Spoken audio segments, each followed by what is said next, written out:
I think I remember in college being like, do I really need to do this? And my mom was like, Kelly, there's been something horrible has happened. And we're pretty sure that Leslie has died. I still had a lot of doubts. I still kept thinking like, no, it's not real. It can't be true. They've got the wrong person. And even people have tried to just come out a little bit and attack my spiritual life or attack my character or attack my child. And I just have one thing to say.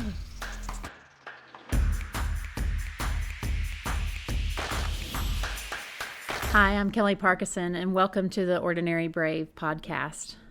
Today, I thought I would just do my own podcast and talk a little bit about a story that's happened in my life, and also something that's happened recently, and really touch on the topic of forgiveness.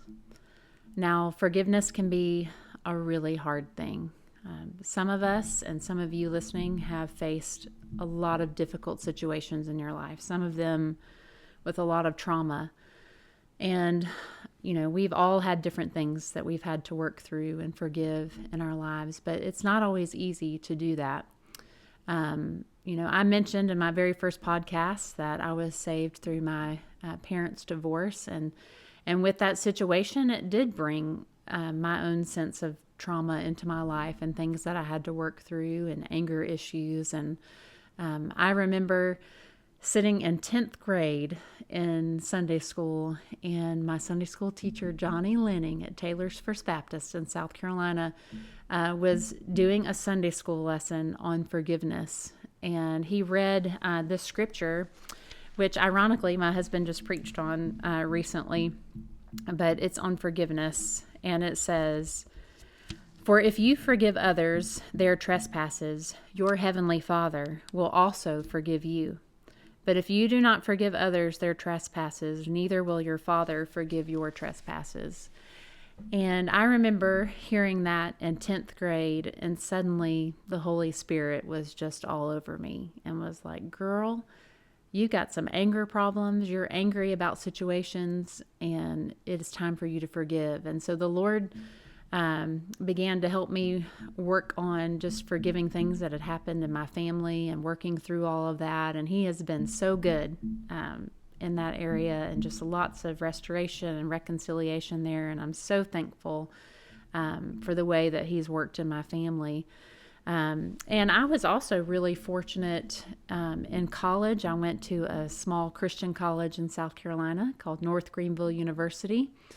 And in college, a professor there who was also a counselor offered a course for any college student that wanted to participate. And I say a course, it wasn't really a class. It was just kind of like an outside offering to get together in a small group and do a study called Making Peace with Your Past. And, I think I remember in college being like, do I really need to do this? But I really loved the professor and loved he and his wife. And I just thought, man, I just really would like to sit under him and learn more. And participating in that small group Bible study, because the Bible was a part of it too, was really a healing process for me too. Forgiveness is not always something that can just happen, or at least for me, it's a work in progress and something that I constantly have to work towards or through when you feel hurt or if you've felt some kind of trauma. But God was so good to allow me that opportunity in college just to continue to work through things that I had dealt with in my past. And it wasn't even necessarily family. I mean, like I said, we all get hurt at some point, whether it's big or small. And that class was just really an excellent time for me just to kind of walk through more forgiveness and more healing. And I want to tell you a story about something that happened to me. Well, it really didn't happen to me, but it's a situation that called for a lot of forgiveness on my part. And so one of my dearest friends, and I would call her my best friend, her name is Leslie Mazzara, and we met in high school. We actually met at the ballet studio, and I was huge into dancing. My dream was I was going to be a professional dancer in New York City, and so I had joined this ballet company in Greenville, the Greenville Ballet Company, and was just trying to do everything I could to perfect the art of dance and to study there. And loved that experience. Also got to go to the Fine Arts Center in Greenville County and study dance there as well. But Leslie came to both the Fine Arts Center and Greenville Ballet, and that is how we met each other, was really just in the ballet studio. But she did not live in the same town that I lived in. She even lived in a different county. But I lived where the ballet studio was, so she actually drove in a pretty decent drive, probably like 45 minutes or so, to come to ballet almost every day. And as we became closer friends and hit it off, and I just got to know her family and she got to know mine, she began to spend the night more. That way she didn't have to drive back late at night, and she would just get up really early and drive herself back to her school in a different county. And so we were really close. We just had a close relationship, and we both graduated. We were in the same grade, both graduated high school. I took off and moved to New York, as was my plan, that I was going to be a professional dancer. And she actually also came that summer with me and studied and took classes and was trying to figure out the avenue of life that she was going to pursue as well. And again, we just had a super close relationship. And of course, the Lord directed my paths in a different way and directed her path in a different way too. And she ended up starting college at the University of Georgia. And as I mentioned, I went to school at North Greenville University. And so we remained close friends, even though we weren't going to school in the same town, and our same situation. We've never lived in the same town, never gone to the same school, but just remained very close friends. And as I said, she was my best friend.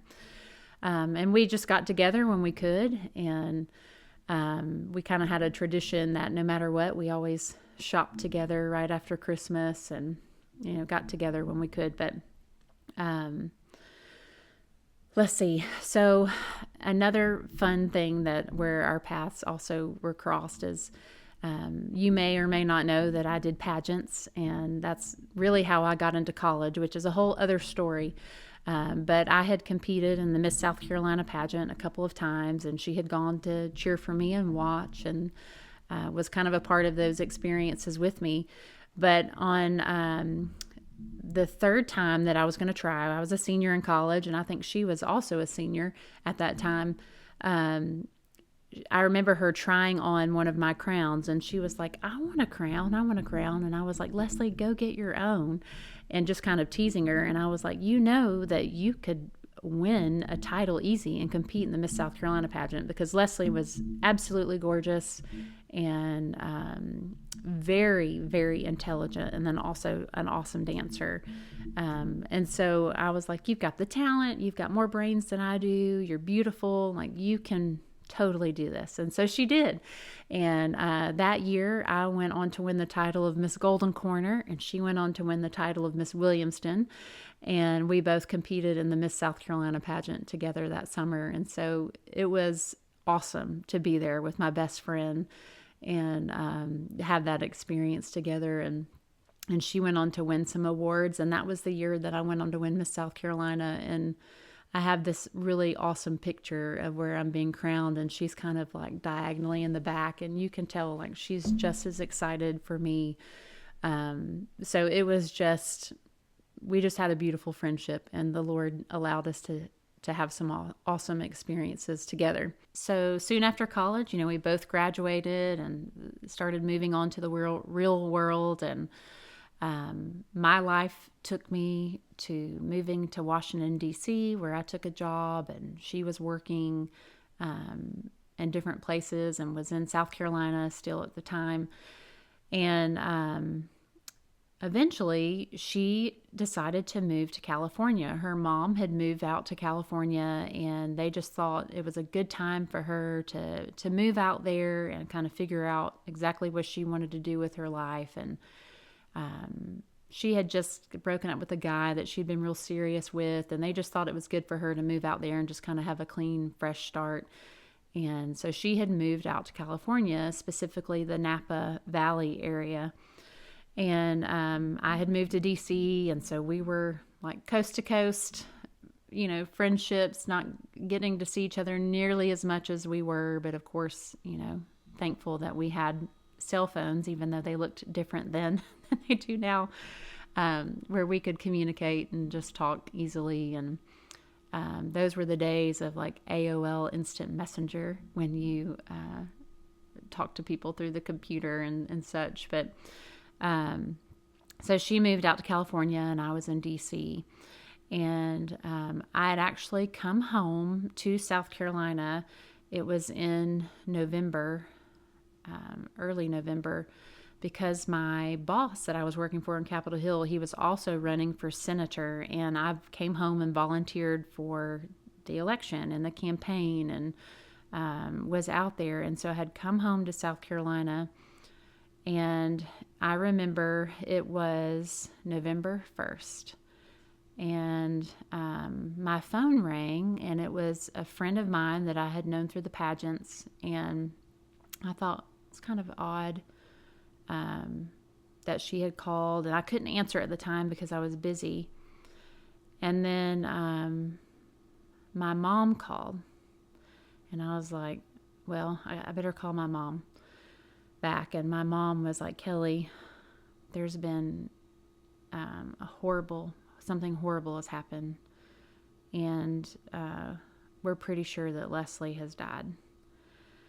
And I will never forget just that phone call, and I kept going, no, y'all are wrong. Everybody's wrong. You're confused. How do you even know this, Mom? And so I kind of can back up and kind of tell you the story, but of course, immediately I was like, no, this is wrong. Everybody's wrong. And I hung up the phone, and I began to call Leslie. And I called and I called and I called, and she didn't answer. And my heart just began to sink. So when I got home, and my mom just said, I just need to come home. So I just came home, and my mom went on to tell me that a friend of ours through the pageant had called because the police out in California had reached out to her to try to locate her family. And so they let her know what had happened. And so she had reached out to my family because she knew our close relationship, to let me know what had happened. And what I found out at that time, even though there was not a lot of information, is that she had been murdered. And that just rocked my world. I couldn't believe, that would happen to my friend. That's just something that you watch on TV or you see happen to other people, but just to have it hit so close to home, I still had a lot of doubts. I still kept thinking like, no, it's not real. It can't be true. They've got the wrong person. But very soon, I was in touch with her family and learned that it was true, unfortunately. But her murder became a national news story pretty much overnight. And a lot of that was because Napa Valley had not experienced any really horrific crimes in many years. And then also because she was in California but from South Carolina, it was kind of a story that just ran coast to coast. And because she had been in the pageant, everything on the news was saying like beauty queen slain, and it just became this big national news story. And all of a sudden, all these media outlets were wanting to interview her family and wanting to interview us as friends. And at the time, I kind of jumped in. Really, my heart was thinking and hoping that I was helping her family basically do media coverage and kind of do like the press coverage for it, because I was a mass comm major and was doing a lot of public relations just in my job, and that's what I had studied. But instantly was doing all kinds of interviews. And in the beginning, we wanted to do all these interviews and things with media because we were really wanting to find out who had murdered her and to capture the criminal, the person that had destroyed this life. And Not only was she murdered, but her roommate was also murdered. And it was just a really horrific situation. They were actually, Leslie had two roommates, and it was a Halloween night. And I think they had actually kind of like turned in early and gone to bed. And then a man broke into the home and murdered Leslie and her roommate. And they were both upstairs, and the downstairs roommate was able to escape and to run out. And when I, got to hear more and more of the details, my heart was just broken, thinking, what have these girls been through? And then to think of the roommate that survived, and just probably the horror and trauma that she probably still deals with through that experience. But we did a lot of interviews, and it just got to be a lot. Got to be really heavy. It was heavy on her family. I can only imagine. It was heavy on me, heavy on any of her friends. And it was just a really hard time. And soon after that, maybe like a month later, I had the opportunity the Amazing Race called, and that's when they were like, would you like to, be on our show? And I was really conflicted. All of this was happening, and I wasn't really sure what to do. But my parents actually are the ones who really pushed me to go, because they just said, this is a lot emotionally, and everything's really heavy, and we just think you need to go. Like, go travel the world. Leslie would want you to do all this. Leslie would want you to have this experience, and we just think you should go. And so I did, and I was gone for like 6 weeks, and we had very limited access we couldn't really get on computers or get on phones or anything to get information. But I remember begging the producers to please let me go get on the internet and just Google, could I find out if the person had been caught yet. So they basically stood over my shoulder, while I did that, and watched me get on the computer, and I could not find any information, and which was heartbreaking, because it just felt like there was no closure, I guess. And came home from the show, did have a wonderful experience, and God used the show to heal me and help me in a lot of ways, and do many other things in my life.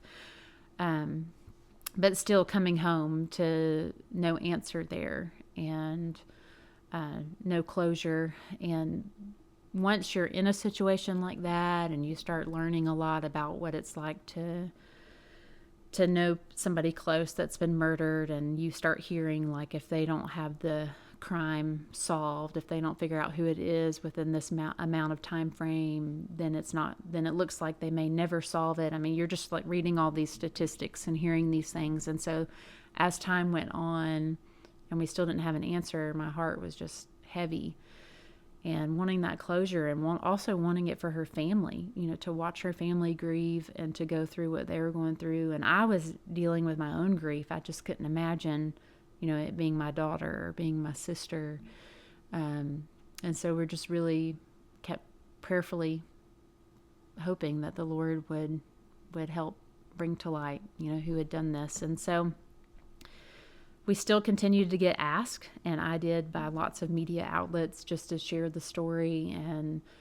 And so at this time, her family and all of us were just more selective about who we would meet with at this point, because we weren't really wanting to sensationalize anything. That was a hard part, just trying to balance, like, what's being sensationalized here, and glorifying, murder and something so hard.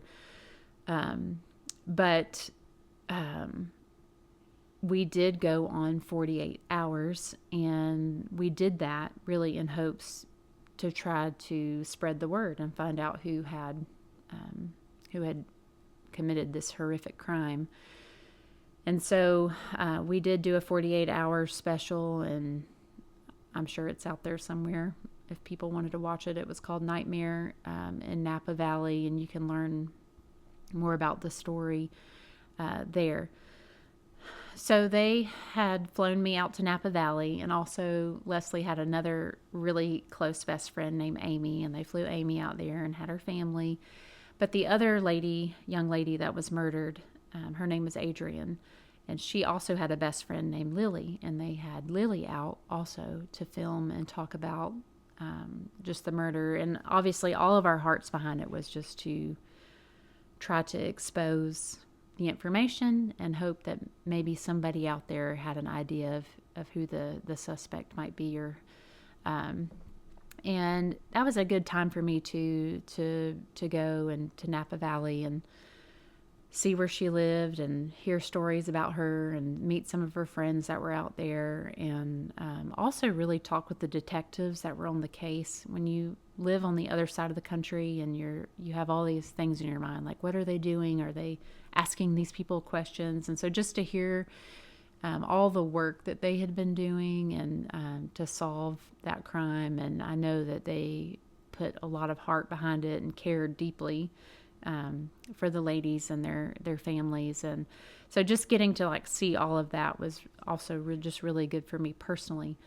But we filmed that production and, went back home. There was actually a second filming, like a follow-up that also happened. So there was more to that too, more filming that took place. And then soon after that film, the police department announced that whoever had committed that crime smoked a certain type of cigarettes. Now, the detectives have told me that they kind of started in like circles, and they kept like tightening in on the circle of suspects that they had.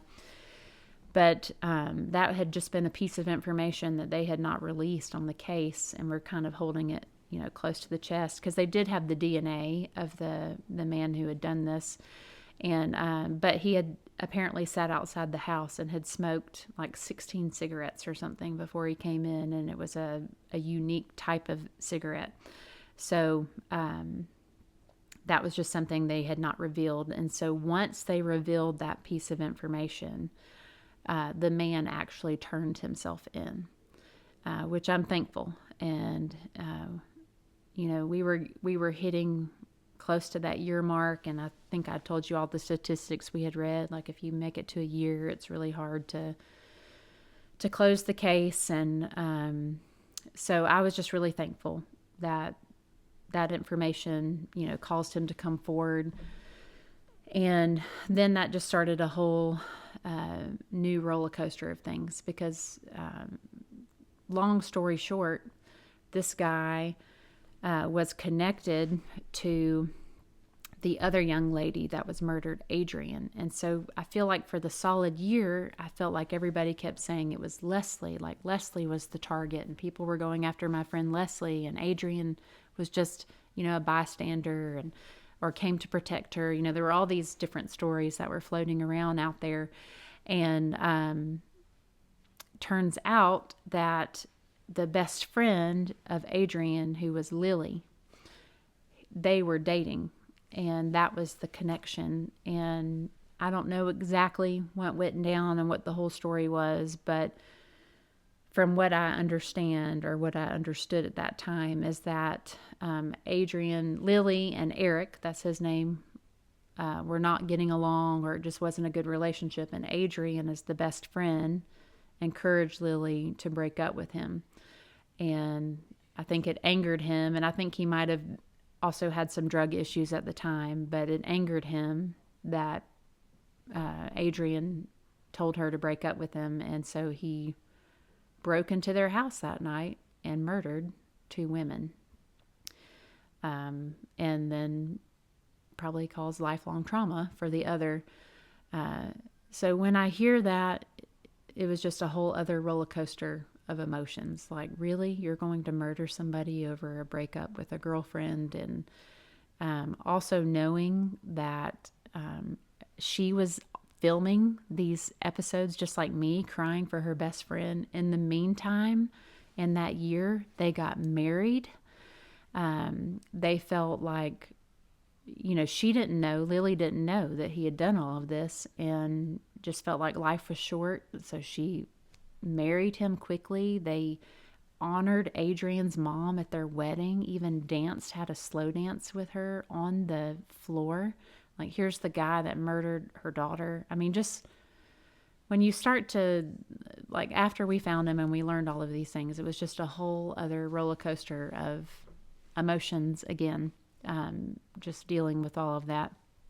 But then you bring on the trial and all the things that are coming with that. And both of the girls' families opted to, they do have capital punishment in California, surprisingly, but they opted to not pursue that in order for him to go ahead and confess and just have life in prison. And there are other rules and stipulations that they put into place for him, but they just did not want to deal with him appealing it year after year and having to relive, the trauma and the roller coaster of it all, which I completely understand. And so, it was probably even a year later before we had the trial. And at this time now, I've married my husband and I am pregnant with Seth, because I was pregnant when we flew back out to California for the trial. And this is the part I want to get to about forgiveness. So there's a lot of emotion built up within me for all of this. I felt robbed of my best friend. I felt like her family had been robbed of their sister, their daughter. Murder is just evil and hateful. There were just a lot of emotions, and anger is something that I struggle with anyways. And so I was angry. I was pretty angry. And we sat in that courtroom, and if you've seen trials on TV or read about much of them, the judge always gives people an opportunity to come up and share about their loss and their anger and their frustration, and they get to share that in front of the person that committed that crime. And so it was our time, and we got to do that. I had a lot of things I wanted to say. I had a lot of things built up within me that I wanted to share and say, but I didn't go first. And I sat there and I listened to her mom express her hurt and her grief.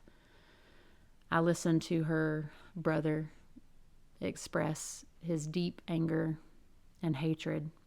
I listened to other people get up and express their deep anger and hatred, all things that I was feeling inside and wanted to say myself. But I remember sitting in that courtroom, and the Lord, He just grabbed a hold of me and He said, "You have to forgive him." And I did not want to. And that Sunday school verse that I read earlier about, if you can't forgive those their trespasses, how can the Father forgive you? And I know I'm forgiven. I have a relationship with the Lord. But I know what God was saying, because when you can't forgive people, it takes bitterness takes root in your heart, and it affects everything around you. It affects your relationships with people around you. It affects your relationship with God. And I knew that the Lord was telling me that I had to be different. And I didn't know what to say. And when it came to my time, of course, I expressed my deep loss over my sweet, sweet friend that I love so much. But I was able to look at him and say, only by the grace of God and Jesus, I forgive you. And I don't share this story with you for you to think I'm some great person or some great, I don't even know what the word is and all of that. But just to say that it really is only through God's grace that I was able to say and do something like that in that time. And I will say, after that trial was over, his family came to me and they just said they really appreciated me saying that, and that they know that, he needed forgiveness and that he was, searching for God and all of this, which did make me feel better, because what would be worse than for him not to find Jesus and be, forgiven by the Lord and to find peace there. But I struggled with it because of all the hurt and everything that her family had felt. And sometimes I still have to work through it. Just like I said, it's sometimes forgiveness for me is just not always this, okay, I've done it and now it's over with. Sometimes I still have to work through it and pray for it. But, since then in my life, I've had all kinds of things, trivial things that have hurt me deeply. There's nothing like being hurt by Christians and church people because we expect different from them. So sometimes those hurts in church, they seem to cut a little bit deeper. And even just recently, I think I've said on here that I'm running for city council, and even people have tried to just come out a little bit and attack my spiritual life or attack my character or attack my child. And, I just have one thing to say.